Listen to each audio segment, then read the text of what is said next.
और आज का जो मौजू है नोट कर लें, अगर आप लिख रहे हैं, और अगर नहीं लिख रहे तो फिर ज़हन नशीन कर लें इसे।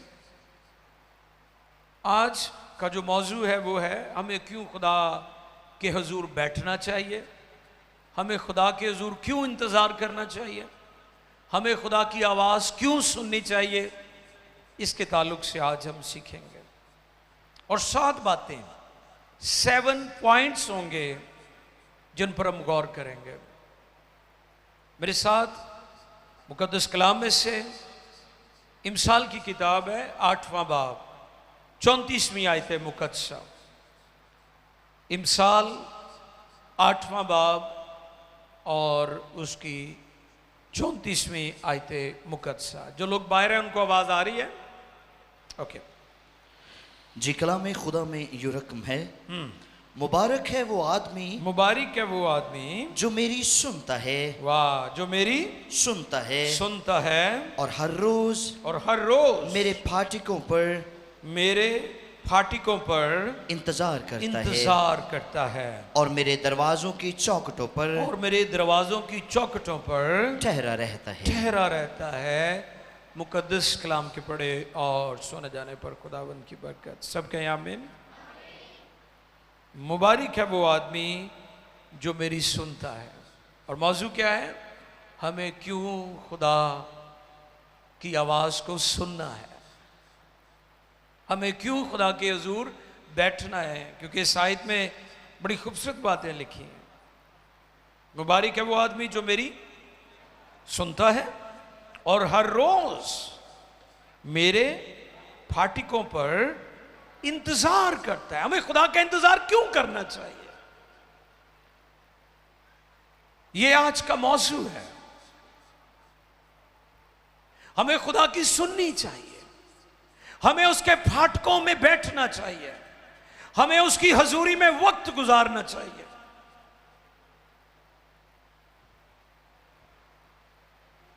नंबर 1, पहला पॉइंट, खुदा की हजूरी में बैठना मुबारक है।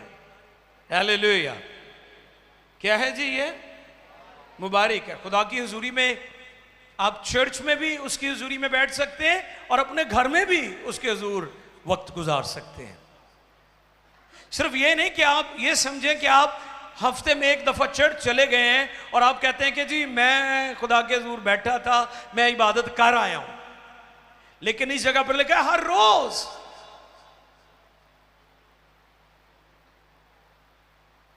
मुकद्दस कलाम में लिखा है खुदा यीशु मसीह की खिदमत के दौरान मर्था और मरियम का जिक्र है।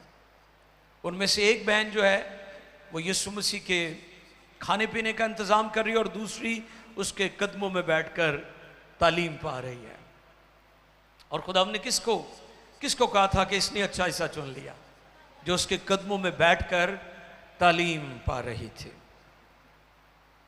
क्योंकि जब हम उसके कदमों में बैठते हैं तो हम रीस्टोर होते हैं, हम रिचार्ज होते हैं। मैं मोबाइल के बारे में गौर कर रहा था कि मोबाइल को हमें चार्ज करना पड़ता है, और अगर हम चाहते हैं ना कि मोबाइल जल्दी जल्दी चार्ज हो जाए तो फिर मोबाइल को बंद भी करना पड़ता है।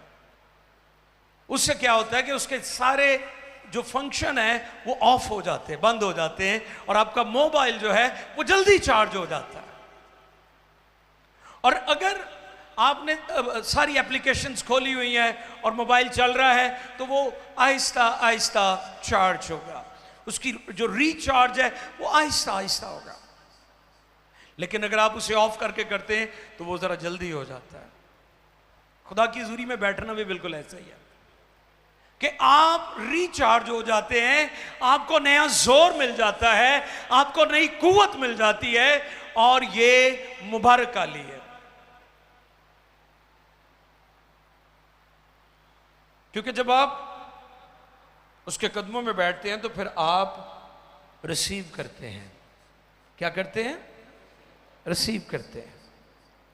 दुआ का मतलब सिर्फ बातें करना नहीं है, खुदा को सुनाना नहीं है, बल्कि खुदा के कदमों में बैठकर उसकी सुनना भी है।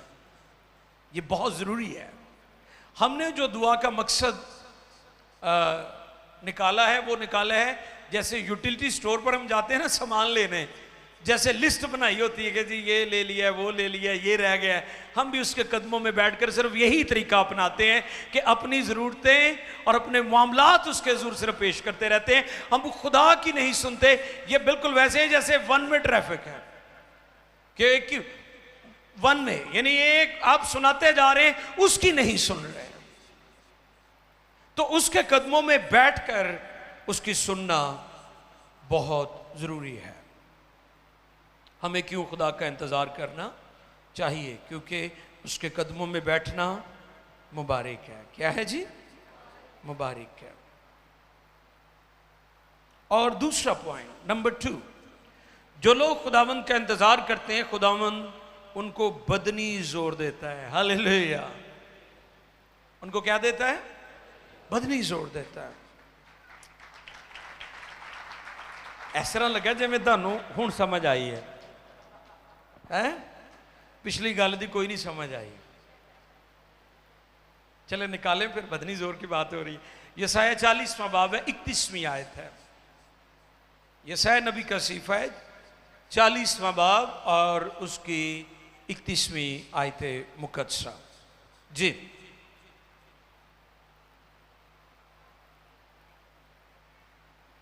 जी। लेकिन खुदावंद का इंतजार करने वाले, सुने फिर से, लेकिन खुदावंद का इंतजार करने वाले